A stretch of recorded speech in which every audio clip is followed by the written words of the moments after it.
Good morning दोस्तों। आज का ये हमारा टॉपिक है जीन पियाजे, वाइगोस्की और अल्बर बंडूरा पर। देखिए, सी टेट के लिए और सी जी टेट के लिए ये महत्वपूर्ण टॉपिक है। यहाँ से आपको कम से कम 10 प्रश्न आपको देखने को मिलेंगे। ठीक है, तो इसके जो की पॉइंट्स है उसको आप लोग याद करते चलेंगे। देखिए, जीन पियाजे का सिद्धांत, जिसे हम कॉग्निटिव डेवलपमेंट थ्योरी के नाम से जानते हैं, ये जो मनोवैज्ञानिक है जीन पियाजे, ये रहने वाले हैं स्विट्जरलैंड के। कहाँ के रहने वाले हैं? स्विट्जरलैंड के लिए लैंड के। ठीक है, इसीलिए इन्हें स्विस मनोवैज्ञानिक भी कहते हैं। ठीक है, याद रखेंगे, स्विस मनोवैज्ञानिक एक ही है, जीन पियाजे। इन्होंने प्रयोग किया है अपने बच्चों पर, और इनके जो 3 बच्चे थे, जिसमें से एक बेटा था जिनका नाम था लॉरेंट, बेटी का नाम है ल्यूसीन और जैकलीन।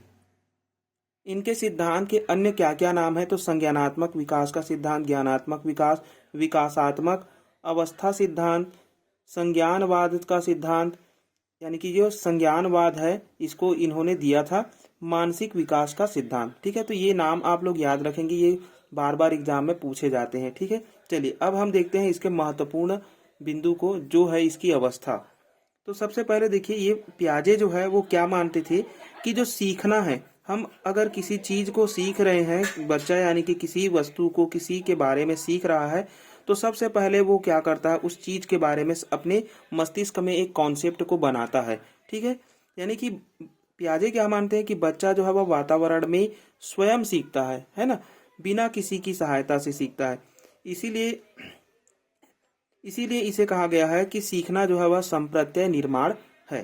ठीक है, इन्होंने एक सूत्र, मतलब कि इनका जो सिद्धांत है वो सरल से कठिन की ओर सूत्र पर क्या करता है, बेस्ड है। ठीक है, ये बात भी याद रखेंगे। चलिए अब देखते हैं चार अवस्था। चार अवस्था को ट्रिक से याद करने का फॉर्मूला है SPCF या फिर ASPC। मतलब कि ये तीनों तो ठीक है, लेकिन जो फॉर्मल स्टेज है उसको अब्स्ट्रैक्ट स्टेज के नाम से भी जाना जाता है। तो देखिए, सबसे पहले एस से हो जाएगा सेंसरी मोटर स्टेज, पी से हो जाएगा प्री ऑपरेशनल स्टेज, सी से हो जाएगा कॉन्क्रीट ऑपरेशनल स्टेज, और एफ से हो जाएगा फॉर्मल, और ए से हो जाएगा अब्स्ट्रैक्ट। ठीक है, चलिए देखिए, सेंसरी मोटर स्टेज में बच्चा क्या क्या सीखता है। तो देखिए, सेंसरी मोटर स्टेज यानी कि बच्चा जो है अभी जन्म लिया है और 2 वर्ष के बीच का होता है। ठीक है, तो यहाँ पर बच्चा जो है वह क्या करता है, अपने इंद्रियों का प्रयोग करता है, इंद्रियों के माध्यम से सीखता है बच्चा।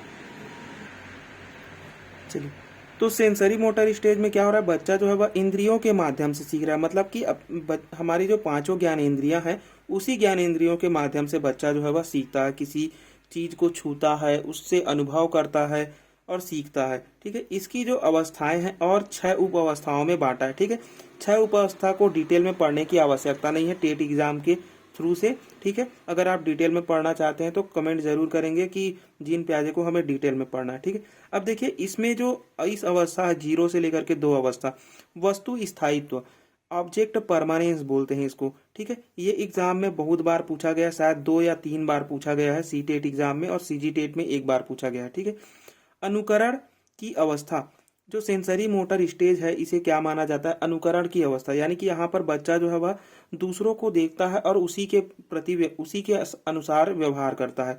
खेलना और खिलौने तोड़ना, इसी अवस्था को कहा जाता है संवेदनाएं, यानी कि अपनी ज्ञानेंद्रियों का ही उपयोग बच्चा यहाँ पर करता है ज्यादातर। ठीक है, चलिए, दूसरी अवस्था है प्री ऑपरेशनल स्टेज, 2 से लेकर के 7 वर्ष में बांटा है पियाजे ने। इसे पूर्व बाल्यावस्था कहा जाता है। ठीक है, इसे पूर्व बाल्यावस्था कहा जाता है। इसमें भाषा विकास का चरण कहा जाता है। देखिए, इसमें सबसे ज्यादा भाषा का विकास होता है, क्योंकि यहीं पर बच्चा जो है वह चैटर बॉक्स की तरह होता है, यानी कि बक्की अवस्था में रहता है। बच्चा जो है वह बड़ों से बहुत ज्यादा बात करता है ना। तो इसलिए यहाँ पर क्या होता है, भाषा विकास जो चरण है वो सबसे प्रभावी रहता है। ठीक है, इस अवस्था को 2 उप अवस्थाओं में बांटा है, ये बात याद रखेंगे। ठीक है, इसे खोज की अवधि कहा जाता है, क्योंकि बच्चा यहाँ पर कोई, जैसे कि आप बच्चे को देखना, बचपन में आप कहीं छिप जाते हैं तो बच्चे आपको ढूंढ के निकाल लेते हैं ना, तो इसलिए इसे क्या कहा जाता है, खोज की अवस्था कहा जाता है। आप बच्चे से किसी चीज को छुपाते हैं तो उसको पता चल जाता है कि आप पीछे रख दिए या फिर ऊपर रख दिए, है ना। तो इसलिए इसे क्या कहा गया है, खोज की अवस्था कहा गया। संकेत चिन्ह का प्रयोग सबसे ज्यादा इसी अवस्था में किया जाता है बच्चे द्वारा। जीववाद, देखिए ये इम्पोर्टेंट है। जीववाद, जीववाद कहने का अर्थ है कि बच्चा निर्जीव वस्तु को भी सजीव की तरह देखता है। जैसे कि वो चलते रहता है और कहता है कि चंद्रमा जो है वह मेरे साथ साथ चल रही है, या फिर ऐसे बोलता है कि मैं जो देख रहा हूँ मेरी डॉल भी उसी को देख रही है। तो ये उसका क्या हो गया, जीववाद हो गया। अहम केंद्रिता क्या है, तो यहाँ पर बच्चा जो है वह खुद के भावनाओं को सबसे ज्यादा आगे रखता है, यानी कि जो वो कह रहा है वही सही है, बाकी जो कहते हैं वो गलत है ना। केंद्रीकरण, यानी कि यहाँ पर जो बच्चा रहता है प्री ऑपरेशनल स्टेज में, वो किसी समस्या को दे देंगे बच्चे को तो समस्या के केवल वो एक ही पहलू को देख पाता है और उसी पहलू को देखकर वो निर्णय ले लेता है। ठीक है, दूसरे पक्ष को वो देखता ही नहीं है, एक ही पक्ष को लेकर बैठ जाता है, इसलिए इसे केंद्रीकरण कहा गया है। अहम भाव यही है, अहम केंद्रिता ही है। क्रमबद्धता, देखिए यहाँ पर क्रमबद्धता का जो विकास है वो होने लगता है ना, यानी कि जो क्रमबद्धता का विकास है वो पूर्ण रूप से नहीं हुआ रहता है, यानी कि बच्चा जो है वह किसी चीज को हम दे देंगे तो वो सीरियल बाय नहीं जमा पाता है। उत्क्रमणशीलता, यानी कि किसी चीज को पहले जमाया हुआ है उसको रिवर्स करना, तो यहाँ पर भी रिवर्स का जो विकास है वो नहीं हुआ रहता है। ठीक है, तो ये उसके क्या निगेटिव पॉइंट है, क्रमबद्धता, उत्क्रमणशीलता, संरक्षण, ये क्या है उसकी सीमाएं हैं। ठीक है, केंद्रीकरण, केंद्रीकरण कहने का मतलब है किसी एक ही समस्या को देखना, है ना। तो ये जो तीन है ये इसकी क्या है, सीमाएं हैं। ठीक है, और ये एग्जाम में बहुत बार पूछा गया है। संरक्षण का जो अभाव है वो किस अवस्था में पाया गया है, सी टेट में बहुत बार पूछा गया है, शायद 3 बार पूछा गया है संरक्षण को, है ना। तो वो किस अवस्था में है, प्री ऑपरेशनल स्टेज में, याद रखेंगे। अगला है कॉन्क्रीट ऑपरेशनल स्टेज, 7 से लेकर के 11 वर्ष तक चलती है। यहाँ पर ये जो यहाँ प्री ऑपरेशनल स्टेज में जितनी भी जो विकास है, निगेटिव पॉइंट है ना, जो नहीं हुआ है वो हो जाता है। जैसे कि उत्क्रमणशीलता, यहाँ पर बच्चे में रिवर्सिबिलिटी का जो विकास है वो हो जाता है। संरक्षण, ऑब्जर्वेशन, वो भी सॉरी संरक्षण जो सीरियस संरक्षण है वो भी आ जाता है, सीरिएशन है वो भी आ जाता है। वर्गीकरण यहाँ पर बच्चा पूर्ण तरीके से कर पाता है, सकारात्मक क्रिया को करता है। ठीक है, विकेंद्रण, यहाँ पर विकेंद्रण जैसे कि समस्या को अलग अलग भागों में, है ना, तो समस्या को अलग अलग भागों में जो करने का विकास है ना, वो मूर्त रूप में कर पाता है बच्चा। ठीक है, याद रखेंगे, मूर्त रूप में कर पाता है, ना कि काल्पनिक रूप में। ठीक है, विकेंद्रण तो करता है बच्चा लेकिन अभी सीख रहा है, इसलिए ये क्या करता है, मूर्त रूप में ही उसका वर्गीकरण, विकेंद्रण, है ना, संगठन, ये सबको किस रूप में कर पाता है बच्चा, मूर्त किसी वस्तु को देखेगा, उस वस्तु को देख करके वो क्या कर पाता है, विकेंद्रण, यानी कि उसका अलग अलग कर पाता है। ठीक है, तो इसी कॉन्क्रीट ऑपरेशनल स्टेज में बच्चा जो है वह मूर्त वस्तुओं पर क्या करता है, चिंतन करता है, यानी कि चिंतन की इसे प्रारंभिक अवस्था। देखिए चिंतन तो बच्चा यहाँ भी करता है लेकिन मूर्त रूप में चिंतन कहाँ करता है, तो कॉन्क्रीट ऑपरेशनल स्टेज में करता है।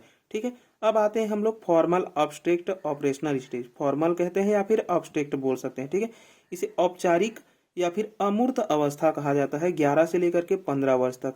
यहाँ पर विकेंद्रण का पूर्ण विकास हो जाता है, यानी कि समस्या के हर एक पहलू को यहाँ पर क्या कर पाता है बच्चा जो है वह सोच पाता है। ठीक है, अमूर्त चिंतन कर पाता है, यानी कि काल्पनिक जो भी चिंतन है, जो भी काल्पनिक चीजें हम बनाते हैं, अमूर्त रूप में बना रहे हैं, उस सब को ये बात बच्चा यहाँ पर सोच पाता है। कहाँ से विकास होता है, 11 वर्ष से। ठीक है, समस्या समाधान कर पाता है बच्चा, हाइपोथेटिकल थिंकिंग कर पाता है, अपसारी चिंतन कर पाता है, वैज्ञानिक सोच में यहाँ पर विकास हो जाता है। ठीक है, सूक्ष्म सिद्धांत पर आधारित होता है। ठीक है, इस अवस्था को क्या कहा जाता है, सूक्ष्म सिद्धांत। ठीक है, संश्लेषण और विश्लेषण कर पाता है बच्चा जो है वह, समस्या को जोड़ भी कर लेता है, तोड़ भी कर लेता है, यानी कि समस्या के हर एक चीज को बच्चा यहाँ पर कर लेता है। ठीक है, तो ये थी उसकी हाईएस्ट स्टेज। ठीक है, अब हम देखते हैं पियाजे के कीवर्ड्स, जिसको आप लोगों को याद करना ही है। सबसे पहला यहाँ से एग्जाम में पूछा गया है। ठीक है, सबसे पहला है अनुकूलन। देखिए अनुकूलन जिसे हम एडॉप्टेशन कहते हैं। ठीक है, वातावरण के साथ सामंजस्य करना।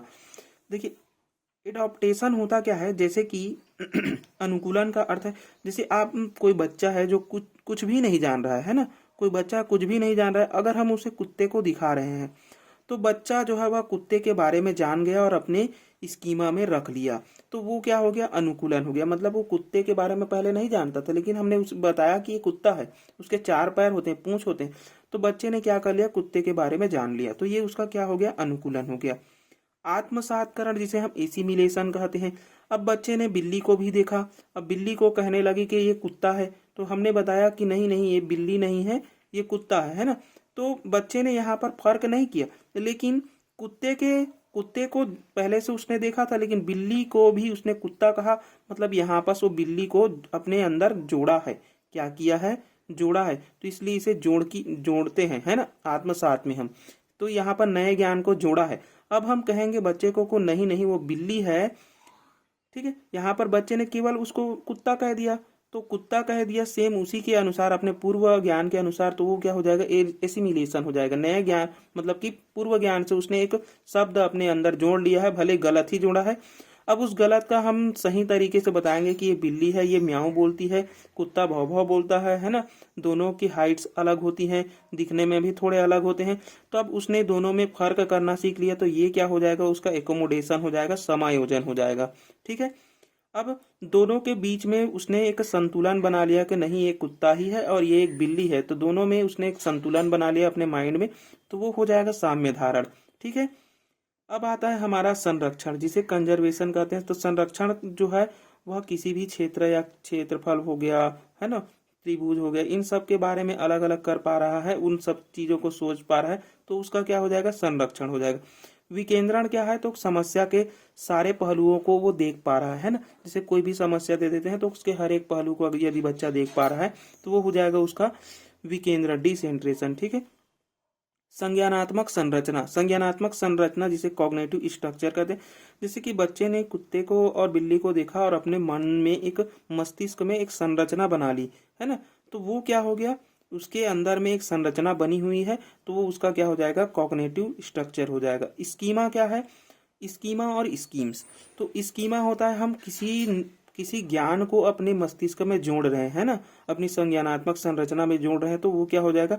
स्कीमा हो जाएगा। सेम टू सेम ऐसा ही है समायोजन जैसे, है ना। और स्कीम्स क्या होता है? तो हम किसी विचार को, किसी भावनाओं को बार बार दोहराते हैं। जैसे बच्चा जो है वह जूता लेस वगैरह बांधते रहता है और धीरे धीरे सीख जाता है ना। तो जो जूता बांध रहा है, रोज रोज रोज रोज वो कार्य करता है, तो जो रोज रोज कार्य करने वाला है, बार बार कार्य करता है, तो उसको स्कीम्स कहेंगे। और उस चीज को यदि उसने मन में धारण करके पूरी तरीके से बसा लिया है तो वो उसकी स्कीमा हो जाएगी, ठीक है। अब पियाजे के एक महत्वपूर्ण स्टेटमेंट है कि उन्होंने कहा कि विचार जो है वह बच्चे में सबसे पहले आता है, फिर उन विचारों की मदद से बच्चा जो है वह क्या सीखता है? भाषा को सीखता है, ठीक है। तो ये था हमारा पियाजे का सिद्धांत, ठीक है। यही है पूरे पियाजे के सिद्धांत में, जिसको आपको सी टेट या टेट के लेवल से पढ़ने हैं, ठीक है। चलिए आगे चलते हैं हम लोग अब लेव वाइगोस्की पर। चलिए अब हम देखेंगे लेव वाइगोस्की का सिद्धांत, जिसे हम सोशियो कल्चरल थ्योरी कहते हैं। निवासी थे रूस के, ठीक है, याद रखेंगे निवासी कहाँ के हैं? रूस के हैं। इनकी जो सिद्धांत है उसको कहा जाता है सामाजिक सांस्कृतिक सिद्धांत या सामाजिक निर्विदवाद का सिद्धांत, ठीक है। दो ही नाम से जाना जाता है, एक तो सामाजिक सांस्कृतिक, एक है सामाजिक निर्मितवाद, ठीक है। अब देखते हैं इन्होंने जो बुक लिखा वो भी इम्पोर्टेंट है। सबसे पहला ये वाला इम्पोर्टेंट है और एक लास्ट ये वाला इम्पोर्टेंट है, ठीक है। तो थॉट एंड लैंग्वेज जो है वह किसकी रचना है? तो लेव वाइगोस्की की। एजुकेशनल साइकोलॉजी लेव वाइगोस्की की। तो ये दोनों आप लोगों को याद रखना है एग्जाम के पॉइंट ऑफ व्यू से, ठीक है।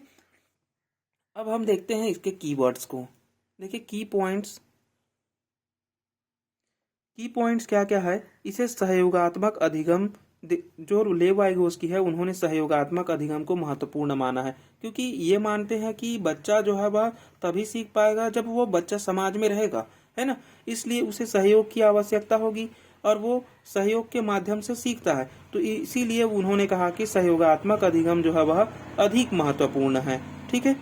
संज्ञानात्मक विकास की जो प्रकृति है वो कैसी होती है? ये बोला है सामाजिक होता है, यानी कि बच्चा अपने अंदर संज्ञान को तभी कर पाता है जब वह समाज में होता है, ठीक है। इन्होंने भाषा को महत्वपूर्ण साधन माना है, ठीक है। किसको महत्वपूर्ण साधन माना है? भाषा को। अगर भाषा नहीं होगा तो बच्चा जो है वह इंटरेक्ट ही नहीं कर पाएगा, है ना, ये कहा है। और इन्होंने जो भाषा विकास है उसमें इन्होंने कहा कि सबसे पहले बच्चा भाषा को सीखता है, फिर भाषा की मदद से उन विचारों को सीखता है जो समाज में चल रही है, ठीक है। जो कि मेरे को लगता है कि ये थोड़ा सा सही है ना, कि हम जब तक भाषा नहीं जानेंगे विचार को नहीं समझ पाएंगे, ठीक है। अब देखिए पहला, इन्होंने जो भाषा है उसको तीन प्रकार से बताया कि बच्चे जो है वह तीन प्रकार की भाषाओं का प्रयोग करते हैं। सबसे पहली अवस्था जब 2 से लेकर के 3 वर्ष के होते हैं बच्चे, तो सामाजिक भाषा यानी कि सोशल स्पीच करते हैं।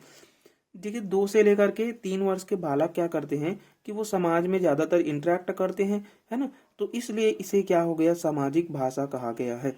फिर है निजी भाषा। जब 3 से लेकर के 7 वर्ष के होते हैं बच्चे, जब कुछ भी खेल खेलते रहते हैं या कुछ भी कार्य करते हैं या कोई भी समस्या का हल करते रहे, तो वो अपने आप से ही बात करते रहे कि इसका ऐसा होगा क्या, इसका ऐसा होगा क्या, इसका ऐसा होगा, ऐसे करके। तो ये उसकी क्या हो गई, निजी भाषा हुई, ये खुद से बात करते हैं। फिर आती है आंतरिक भाषा। आंतरिक, जिसे इनर स्पीच कहते हैं, 7 वर्ष के बाद होती है। इसमें क्या होता है कि बच्चा जो है वह बड़ा हो गया है ना। तो वो क्या करता है कि दूसरों को डिस्टर्ब किए बिना खुद के मन से ही पढ़ते रहता है। तो ये उसकी क्या हो गई, आंतरिक भाषा हो गई। ठीक है। अब हम देखते हैं लेव वाइगोस्की के कुछ की पॉइंट्स जो कि एग्जाम में बहुत बार पूछे गए हैं। ठीक है। इंपॉर्टेंट एलिमेंट्स क्या क्या है, एमक्यू। एमक्यू जानते रहेंगे, मोर नॉलेजेबल अदर। इसका मतलब है अधिक ज्ञानवान व्यक्ति, यानी कि ऐसा व्यक्ति जिसके पास में, मान के चलो कि कोई 2 व्यक्ति यहाँ पर है। ठीक है, हमने 2 व्यक्ति मान लिया, इसको सीखना है और इसके पास में ज्यादा ज्ञान है। तो जिसके पास ज्यादा ज्ञान है वही क्या है, एमक्यू है। ठीक है, वो इसको सिखाएगा। ठीक है, और इसके जो समस्याएं हैं उसको वो हल करेगा, हल करने में मदद करेगा, है ना। तो ये क्या हो गया, ये जो ए वाला बंदा है वो क्या हो जाएगा, मोर नॉलेजेबल अदर हो जाएगा, और ये बी वाला मोर नॉलेजेबल अदर नहीं है। ठीक है, तो जिसके पास में ज्यादा ज्ञान है वो मोर नॉलेजेबल अदर है। अब है दूसरा point, scape holding. Scape holding क्या होता है, जब ये बी वाला बच्चा कोई समस्या को हल कर रहा है और ए वाला बच्चा अगर उसको थोड़ा सा मदद, हिंट दे देता है, तो उस मदद से ये क्या कर पाया, समस्या को हल कर पाया। तो जो हिंट दिया है, इशारे दिया है ना, या हेल्प किया है, उसी को हम क्या कहेंगे, स्केप होल्डिंग कहेंगे। स्केप होल्डिंग को देखो और क्या क्या नाम से पूछा गया है सीटेट में, पाड़ के नाम से, ढांचा के नाम से, मचान के नाम से, और अस्थायी सहारा यानी कि टेम्पररी हेल्प के नाम से भी पूछा गया है। ठीक है, तो ये पॉइंट याद रखेंगे, इशारे, संकेत, हिंट, टेम्पररी हेल्प। अब आता है हमारा तीसरा, जेडपीडी। जेडपीडी जिसे इंग्लिश में बोलते हैं जोन ऑफ प्रोक्सिमल डेवलपमेंट। देखिए इसको समझने से पहले हम इस डायग्राम को समझते हैं। मान लो कोई ये बी वाला बच्चा है, एक समस्या हमने दे दिया है इसको, और वो जो है वह इस समस्या को इस लाल वाले पॉइंट तक ही हल कर पा रहा है। यानी कि मान के चलो कि ये जो 3 स्टेप में समस्याएं हल हो रही है, और ये बी वाला बच्चा जो है वह इसी पॉइंट तक को हल कर पा रहा है। ठीक है, तो पहले ही पॉइंट तक को हल कर पाया, मतलब उसका वास्तविक है, जितना उसने इतना ही सीखा है। तो ये हो जाएगा वास्तविक विकास का क्षेत्र। यहाँ बिना किसी सहारे के बच्चा जो है वह समस्या को हल कर पाता है। ठीक है, यानी कि हमने कोई समस्या दिया तो बच्चे ने यहीं तक हल कर पाया, तो ये उसका क्या हो गया, वास्तविक विकास का क्षेत्र हो गया। अब इसके दोस्त या फिर इसके टीचर ने, है ना, जो मोर नॉलेजेबल अदर है, उसने थोड़ा सा इसको क्या किया, हिंट दे दिया, सहायता दे दिया। ठीक है, तो वो उस लक्ष्य तक पहुंच सकता है ना, ये उसका लक्ष्य है, तो ये इस लक्ष्य तक जा सकता है। लेकिन उससे पहले ये बच्चा जो है, हम देख रहे हैं कि बच्चे ने तो इतना हल किया है, लेकिन क्या ये जो है बच्चा यहाँ तक हल कर सकता है। तो हम देख रहे हैं कि अगर ये बच्चा यहाँ तक हल कर सकता है, मान के चलो कि यहाँ तक हल कर लिया, यहाँ तक वो हल कर सकता है, हम मान रहे हैं ना, यहाँ तक बच्चा समस्या का हल कर सकता है ना, किया नहीं है, कर सकता है, किसी की सहायता से, किसकी सहायता से, इस एमकेओ की सहायता से यहाँ तक हल कर सकता है। लेकिन अभी भी वो लक्ष्य तक नहीं पहुंचा है, तो यहाँ तक वो मदद से तो कर पाया, है ना। तो जहां तक वो मदद से कर पा रहा है वो उसकी क्या हो गई, जेडपीडी हो गई। अगर लक्ष्य तक पूरे पहुंचने के लिए यदि कोई मदद करेगा, लक्ष्य या मंजिल तक, यहाँ तक बच्चे को कौन ले जाएगा, एमकेओ की मदद से वो जा सकता है। तो ये हो जाएगा उसका संभावित विकास का क्षेत्र, यानी कि यहाँ आपस उसको जाना है, तो ये उसका क्या हो गया, संभावना हो गया है कि यहाँ तक बच्चा जा सकता है, लेकिन गया नहीं है, वो जेडपीडी तक ही गया है। ठीक है, तो जेडपीडी क्या है, यहाँ तक बच्चा जो है वह किसी की मदद से समस्या को हल कर पाता है, या फिर ऐसा कहेंगे संभावित विकास के क्षेत्र और वास्तविक विकास के क्षेत्र के जो बीच में जितना अंतर या गैप होता है उसी को क्या कहते हैं, जेडपीडी कहते हैं। ठीक है, ये जेडपीडी जो है वह जेडपीडी स्कैफोल्डिंग एमकेओ हो गया, है ना। और वाइगोस्की ने समाज और भाषा को सबसे ज्यादा महत्वपूर्ण स्थान दिया है। तो ये 5 पॉइंट आप लोग याद रखेंगे, ये 5 पॉइंट बहुत बार पूछे गए हैं एग्जाम में। ठीक है, चलिए अब हम आगे चलते हैं अगले सिद्धांत पे। चलिए अब हम देखते हैं जेरोम ब्रूनर आगे, सॉरी हमने अल्बर्ट बंडूरा, चलिए हमें अल्बर्ट बंडूरा पढ़ना था। देखिए अल्बर्ट बंडूरा ये भी सी टेट और सीजी टेट के लिए बहुत ही इम्पोर्टेंट चैप्टर है। ठीक है, यहाँ से भी प्रश्न पूछे गए हैं और खूब पूछे गए हैं। ठीक है, यानी कि आपको यहाँ से कम 1 से 2 क्वेश्चन आपको देखने को मिल जाएंगे। ठीक है, और इसी पेज से ही देखने को मिलेंगे। देखिए अल्बर्ट बंडूरा जो कि सामाजिक अधिगम का सिद्धांत दिया है। ठीक है, इसे सोशियो लर्निंग थ्योरी कहते हैं। हमने अभी पढ़ा है सोशियो कल्चरल थ्योरी, है ना, सामाजिक सांस्कृतिक, लेकिन इसको अधिगम बोलते हैं। बस यही डिफरेंस है दोनों में। उसको सांस्कृतिक अल्बर्ट बंडूरा ने अधिगम दिया है। कब दिया है? 1977 में। ये सन पूछ लिया जाता है या जा सकता है ना। निवासी थे कनाडा के, ये पूछे नहीं गए हैं अभी तक। इन्होंने प्रयोग किया है बोबोडॉल पर 1961 में और जोकर पर प्रयोग किया है, यानी कि 2 प्रयोग किए हैं, एक तो बोबोडॉल पर और एक जोकर पर। ठीक है, तो ये जो प्रयोग किए हैं ये याद रखेंगे, किस पर प्रयोग किए हैं, बोबोडॉल और जोकर पर, कब किया है, ये तीनों पॉइंट इंपॉर्टेंट है, पूछे गए हैं एग्जाम में। ठीक है, चलिए सिद्धांत को देखते हैं। सामाजिक अधिगम, अवलोकन, प्रेक्षणात्मक यानी कि ऑब्जर्वेशन, मॉडलिंग, निर्देशन, प्रत्यक्ष अप्रत्यक्ष, प्रतिरूप अधिगम, प्रेरणात्मक अधिगम, अनुकरण का सिद्धांत, ये सभी कहा जाता है, याद रख लेंगे। ठीक है, इसके की पॉइंट्स क्या क्या हैं? तो प्राणी अवलोकन करके सीखता है, यानी कि जो अल्बर्ट बंडूरा है ये मानते हैं कि बच्चा जो है वह कोई बड़े व्यक्ति को देखता है और उसको ऑब्जर्व करता है कि वो क्या कर रहा है, उसका अनुकरण करता है और सीखता है। इन्होंने कितने बच्चों पर प्रयोग किया है? तो ये पूछा गया है, 72 बच्चों पर प्रयोग किया गया है। 3 प्रकार के इन्होंने समूह में बांटा था। ठीक है, कितने समूह में? 3 प्रकार के। अभी तक ऐसा समूह पूछा नहीं गया है, लेकिन जानते रहेंगे किन किन समूहों में। एक है आक्रामक समूह, गैर आक्रामक समूह और एक नियंत्रण, जिसे लव। देखिए आक्रामक समूह में हिंसात्मक मूवी दिखाई गई, यानी कि यहाँ पर बच्चे को ऐसे मूवी दिखाई गई कि जो मूवी में हिंसा करते थे, तो बच्चे ने भी हिंसात्मक व्यवहार किया था। किस पर? बोबोडॉल पर। ठीक है, ये बोबोडॉल के प्रयोग पर आधारित है। गैर आक्रामक मूवी दिखाई गई, यानी कि सामाजिक मूवी, तो बच्चे ने क्या किया? सामाजिक व्यवहार किया। ठीक है, नियंत्रण समूह यानी कि लव मूवी दिखाई गई, यानी कि बच्चे मूवी ऐसी दिखाई गई जिसमें बोबोडॉल को किसी ने, मतलब कोई महिला थी या बच्चे थे, उन्होंने बोबोडॉल को प्यार किया, तो बच्चे ने भी बोबोडॉल के साथ क्या किया? प्यार किया। यानी कि हम यहाँ पर बंडूरा क्या कहना चाहते हैं कि हम बच्चे को जिस तरीके से सिखाना चाहते हैं वही सीखेगा बच्चा। ठीक है, सीखने के इन्होंने 4 चरण दिए हैं कि बच्चा जो है वह सीख तो सकता है, लेकिन इन 4 चरणों के माध्यम से सीख सकता है। कैसे कैसे माध्यम से? तो अटेंशन, ध्यान से सीख सकता है, व्यवहार को जानेगा, उसको ऑब्जर्व करेगा, है ना। फिर रिटेंशन से सीखेगा, व्यवहार का स्मरण करके सीखेगा। रिप्रोडक्शन से सीखेगा, यानी कि अपने ही स्मृति में क्या करेगा? बदल बदल के वो सीखेगा। और एक है मोटिवेशन, बच्चे में अगर मोटिवेशन है तो वो सीख पाएगा। तो ये याद रखेंगे, ARRM के नाम से जानते हैं इसको ट्रिक से। ठीक है, ARRM बोलते हैं इसको, जिसमें अटेंशन, रिटेंशन, रिप्रोडक्शन और मॉडलिंग ये होता है। अब हम देखते हैं इसके की पॉइंट जो कि एग्जाम में पूछे गए हैं। बच्चों के सामने हमें क्या करना चाहिए? आदर्श व्यवहार करना चाहिए। ठीक है, यानी कि टीचर्स को आदर्श व्यवहार करना चाहिए या मित्रवत होना चाहिए। ठीक है, भाषा विकास में मदद करता है अल्बर्ट बंडूरा का सिद्धांत। व्यवहार को सीखने में मदद करता है।